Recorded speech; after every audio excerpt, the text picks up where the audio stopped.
तो यह review video थोड़ा हटके होने वाली है क्योंकि ना सिर्फ हम इसमें रिव्यू करेंगे, एंडिंग एक्सप्लेन करेंगे, बट समझने की कोशिश करेंगे कि क्यों साइको मेरे लिए one of the best murder mystery thrillers में से एक है।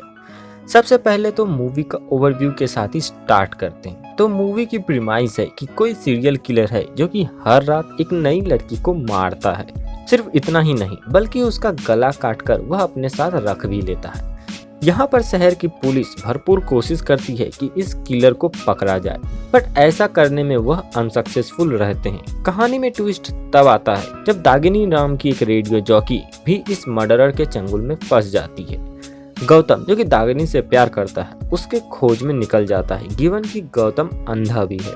मेन स्टोरी गौतम कैसे दागिनी को खोजेगा यही रहती है। टू मी कहानी में कुछ ज्यादा नयापन तो नहीं है, हर एक मर्डर थ्रिलर की जैसे ही इस मूवी में भी हीरो इन्वेस्टिगेशन करता है असली किलर की, जबकि उस चीज के पीछे उसका कुछ पर्सनल इमोशन जुड़ा रहता है। यहाँ पर गौतम का पर्सनल इमोशन उसके लिए दागिनी का प्यार है। ऑल्दो इस पूरे मूवी में सेलिंग पॉइंट यह था कि हीरो अंधा है, जिससे कि ऑडियंस सोचने पर मजबूर हो जाए कि एक ब्लाइंड पर्सन कैसे एक सीरियल मर्डरर को खोजेगा।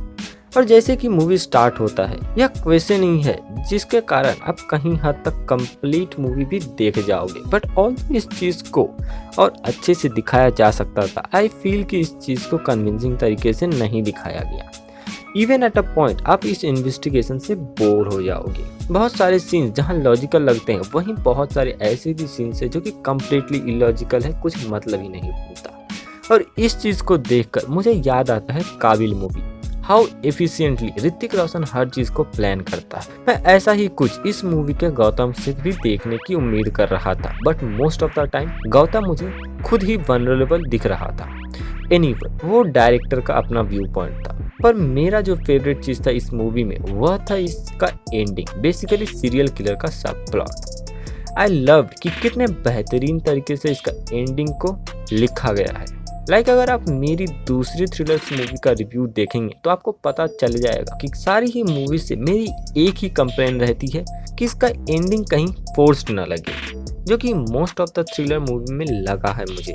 बट इस मूवी में एंडिंग इतना सब्टल और हार्ट वार्मिंग था कि ऑल्दो मूवी का फर्स्ट 1.5 आवर इम्प्रेशन लेस था, लास्ट के 30 मिनट्स कुछ ऐसे थे जिससे कि आप कंप्लीट मूवी को याद रखोगे। तो बेसिकली मूवी के कुछ की पॉइंट के हेल्प से हम डिस्कस करने वाले हैं आज के एंडिंग को। तो सबसे पहले किलर दागिनी को 2 लेंथ के चेन से बांधता है, एक लंबा जब वो उस जगह पर नहीं होता है और एक छोटा जब वो उस जगह पर होता है। क्यों? To show his vulnerability. वह एक ऐसा बंदा है जो सेल्फ गिल्ट से जुड़ा हुआ है। किलर हमें स्टार्टिंग में ही रिवील कर दी गई है, बट कहीं भी हमें उसका सोशल होना नहीं दिखाया गया है। किलर बहुत कम बात करता है और इवन दो कि वह एक इतने बड़े होटल का मालिक है, वह किसी से ज्यादा घुलता मिलता या बात भी नहीं करता है। नेक्स्ट की पॉइंट, जब गौतम दागिनी के लिए कैक्टस का पॉट भेजता है तो उस पॉइंट में हमें दिखता है कि किलर इज समवॉट जेलस, जिससे कि हमें आइडिया लगता है कि किलर समहाउ दागिनी के टुवर्ड्स इन्फैक्चुएट करने लगा है। इसके बाद हमें किलर दागिनी को पूछते हुए भी दिखता है कि इफ शी नीड्स एनीथिंग। साथ ही हमें किलर को ब्लड स्टेन्स पोंछते हुए भी दिखाया जाता है। क्यों? बिकॉज दागिनी को यह पसंद नहीं था। हमें पिछले सीन में ऐसा दिखने को मिला था कि दागिनी भी अपने बचे हुए पानी से ऐसा ही करती है कि वह जमीन पे गिरे ब्लड स्टेन को पोंछ देती है। नेक्स्ट की पॉइंट, जब हमें किलर का बैक स्टोरी पता चलता है। किलर एक ऑर्फनेज में रहता था जहाँ पर उसकी टीचर उसको बहुत ही बेरहमी से पनिश करती थी, जस्ट बिकॉज कि उसको लगता था कि he jerked off. In reality killer को जी पर इंजरी हुआ था, पर एज अ पनिशमेंट उसको रात भर सोने नहीं दिया जाता है और हर रोज 60 और समथिंग डंडे मारे जाते हैं फॉर कंटिन्यूस 365 डेज, जो कि ऑब्वियसली किसी को भी मेंटली अनस्टेबल कर सकता है। और यह रिचुअल वाला सीन इतना ब्यूटीफुली शॉट है कि मैं क्या ही कहूँ। मेरे हिसाब से यह इस मूवी का यूएसपी सीन था। नेक्स्ट की पॉइंट है जब वह दागिनी को मारने के लिए प्रिपरेशन करता है। हम नोटिस करते हैं कि वह इस बार उतना एक्साइटेड नहीं है जितना वह पहले रहा करता था। सब चीज वह बहुत सैड और मोनोटोनस मन से कर रहा होता है। यहाँ पर हमें पता चलता है कि indeed killer is in love with Dagini और at least had started appreciating Dagini, जिस वजह से कि वह उसे मारना नहीं चाहता, बट उसको मारना पड़ेगा to repent for his sins, जो कि उसके टीचर ने उसे बताई है। नेक्स्ट की पॉइंट है जब गौतम उसके पैर को बांध देता है, हमें पता चलता है किलर कितना ज्यादा मेंटली अफेक्टेड है। उसके लाइफ में सिर्फ दो चीज है, एक हारना या फिर जीतना। हारने पर उसका कंसिक्वेंस सिर्फ एक ही हो सकता है, वो है गेट किल्ड। इसलिए वह गौतम से रिक्वेस्ट करता है कि वह उसे मार दे। और लास्ट सीन जहाँ पर किलर दागिनी को टीचर टीचर कहकर बुलाता है कि वह उसको छोड़ कर ना जाए। इससे हमको पता चलता है कि प्रोबेबली, मेरी थ्योरी यह है कि शायद किलर दागिनी को एडमायर करने लगा है एज अ टीचर, जो कि उसके दर्द को देखकर हंसती नहीं बल्कि रोती है। दागिनी में उसको वह टीचर दिखने लगा था जैसा कि वह हमेशा से चाहता था। यहाँ पर दागिनी को रेफरेंस दिया गया है बुद्धा के साथ, और दागिनी वॉज द ओनली वन जो कि उस किलर के साथ इम्पैथी से बिहेव करती है। वह उससे डरती नहीं है, और लेटर इन द मूवी हमें पता भी चलता है कि वह उससे हेट भी नहीं करती। ऐसा जानकर किलर यानी कि अंगुली शायद गिल्ड के कारण और as an option to reset everything to begin from the new decide करता है कि सब कुछ इक्वली जस्टिफाइबल है और सुसाइड कर लेता है।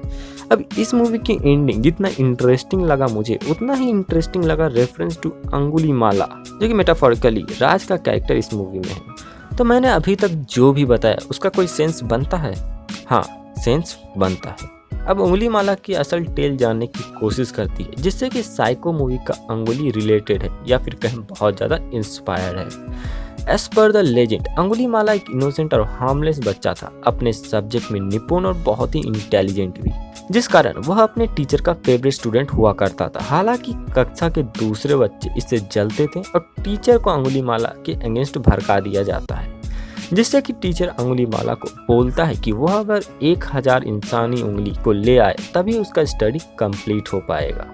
उंगली माला, जो कि अपने टीचर को काफी एडमायर करता है, मानता है, इसलिए विलेज के हर एक लोग को मारकर उसकी उंगली काट कर लाने लगता है और फ्रॉम इनोसेंट टू एक क्रूअल सीरियल किलर में चेंज हो जाता है। इस दौरान आफ्टर सम इंसिडेंट उंगली माला को मिलते हैं बुद्धा का शरण, जिसके बाद वह कम्प्लीटली चेंज हो जाता है। तो आगे अब मैं कुछ नहीं कहूँगा, आप खुद ही सोचो कि यहाँ पर उंगली माला का रेफरेंस किससे है, बुद्धा का रेफरेंस किससे है, टीचर कौन था और किस चीज़ को किस तरह से मेटाफोरिकली इस मूवी साइको में दिखाया गया है।